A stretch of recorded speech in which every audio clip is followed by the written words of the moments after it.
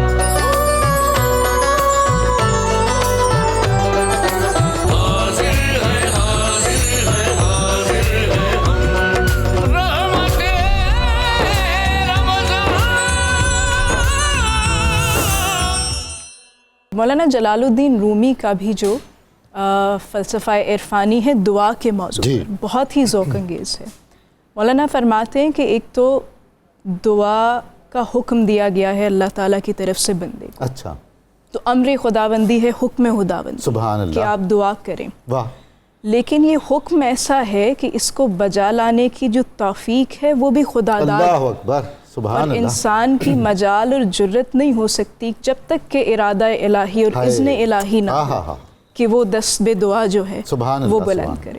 تو رومی اس حوالے سے فرماتے ہیں کہ ای اخی دست از دعا کردن مدار, کہ اے دوست, اے برادر, تم دعا ترک نہ کرو, دعا سے ہاتھ مت کھینچو.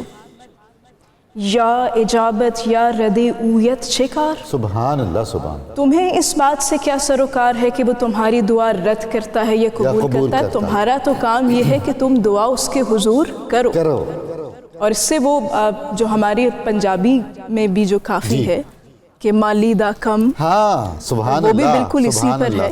پھل پھول لانا, مشکاں لانا, جی بھر بھر مشکاں لاوے, مالک دا کم پھل پھول لانا, لاوے یا نہ لاوے. تو وہ بھی بالکل اسی جو ہے خیال. سبحان اللہ, سبحان اللہ.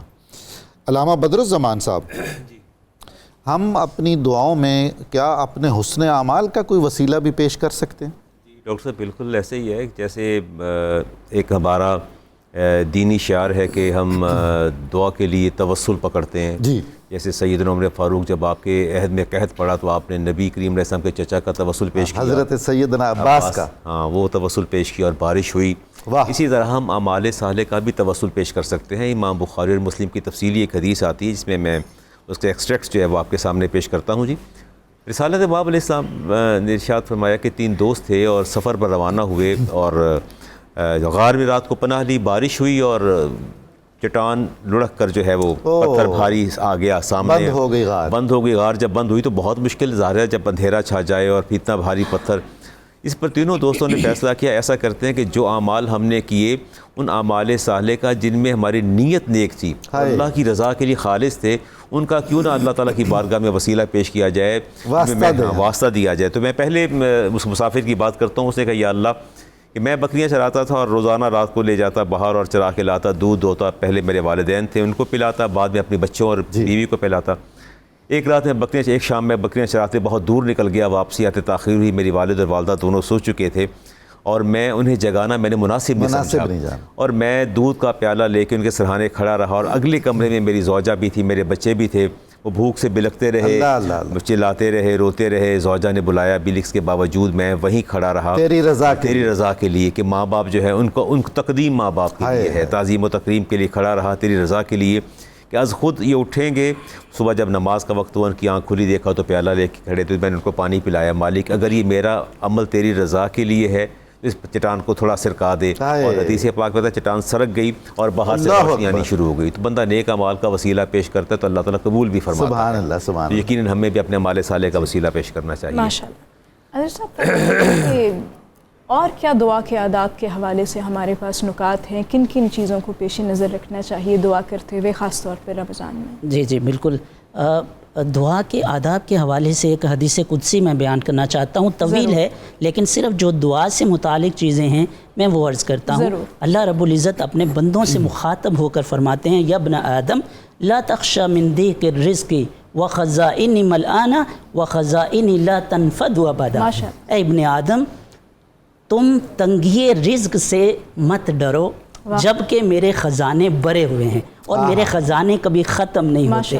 وَخَلَقْتُكَ لِعِبَادَتِي فَلَا تَلْعَبْ، میں نے تمہیں اپنی عبادت کے لیے تخلیق کیا ہے، پیدا کیا ہے، لہٰذا تم اپنی زندگی کو لہو و لعب میں ضائع اور برباد مت کرو۔ اور پھر اللہ رب العزت ارشاد فرما رہے ہیں، یا ابن آدم قسمت لک رزقک فلا تتعب، میں نے تمہارے رزق کو مقسوم کر دیا، تقسیم کر دیا، لہٰذا تم تھکن سے رزق کی تلاش میں اپنے آپ کو تھکن سے چور مت کرو۔ یہاں پر یہ بھی مفہوم ہے کہ تھکن سے چور کرنے کا مطلب یہ نہیں ہے کہ اپنے اعضاء کو تھکن میں سے دوچار نہ کرو، بلکہ الاعضاء تعمل والقلوب تتوکل، اعضاء جو ہیں وہ کام کرتے ہیں اور دل جو ہیں وہ توکل کرتے ہیں۔ اور آخری چیز ہے فلا تسألنی رزق غد کما لم اطلب منک عبادت غد، کل کے آنے والے دن کا رزق مجھ سے نہ مانگو کیونکہ میں آنے والے دن کا عمل تم سے طلب نہیں کرتا۔ بہت خوب، بہت شکریہ، آپ کا ممنون ہوں، بہت شکر گزار ہوں، آپ تشریف لائے۔ ناظرین مکرم